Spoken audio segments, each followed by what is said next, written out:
जय शिवराय मित्रांनो, आज आपण जाणार आहोत नाणेघाटला. पण जो नेहमीचा रूट आहे त्या रूटने नाही, नवीन रूटने. चला दाखवतो. आपण आलो आहोत बेस विलेज सिंगापूर. त्याला दुसरं नाव आहे काट्याची वाडी, सिंगापूर नंबर 3. सिंगापूरची जी मराठी शाळा आहे आता तुम्हाला दाखवली, तिच्या बाजूला एक पाण्याची टाकी आहे. तिथूनच नाणेघाटचा नवीन रूट सुरू होतो. थोडं पुढं आल्यानंतर तुम्हाला एक नदी लागेल. ती नदी ओलांडण्यासाठी छोटासा पूल आहे, ब्रिज आहे. ते ब्रिज क्रॉस करून पुढे आलात की नाणेघाटचा रस्ता सुरू होतो. तसं नाणेघाटला येण्यासाठी माळशेज कल्याण माळशेज हायवे आहे. त्या हायवेवरून देखील एक रस्ता आहे. पण हा मुरबाड धसईवरून सिंगापूर हा जो रस्ता आहे हा खूप अपरिचित रस्ता आहे. इकडनं जास्त पर्यटक येत नाहीत. तरी हा रस्ता सुद्धा खूप छान आहे. मी तुम्हाला दाखवतो.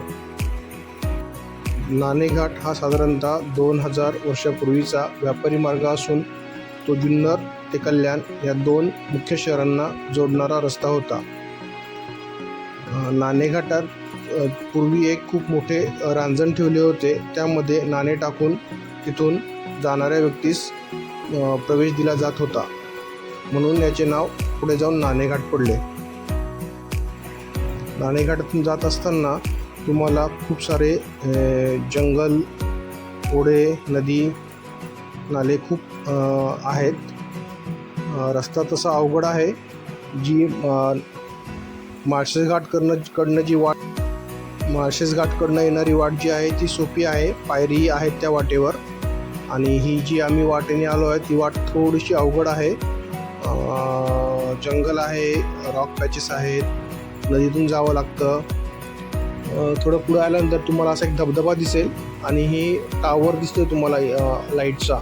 या टावरच्या लाईनच यायचं आहे. ते लाईननी वर आल्यानंतर हा एक पॉईंट आहे की जिथे माळशेज घाटकडून येणारी वाट आणि सिंगापूर येणारी वाट यांचा कॉमन मीटिंग पॉईंट आहे.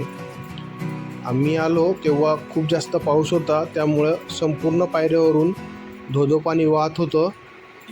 खूप मज्जा आली आम्हाला.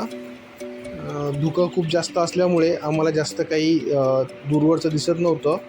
पण पाऊस खूप जास्त असल्यामुळे आम्हाला पावसाचा पुरेपूर आनंद घेता आला. सगळीकडे खूप जास्त धोधो पाणी वाहत होतं आणि पाण्यातून वाट करताना मिरॅजसुद्धा दमछाक झाली. पण तिने तेवढा तो ट्रेक एन्जॉयसुद्धा केला. अगोदर म्हटल्याप्रमाणे माळशेज घाटकडून येणाऱ्या रस्त्याला ज्या पायऱ्या आहेत त्याच पायऱ्या इथे कंटिन्यू होत आहेत.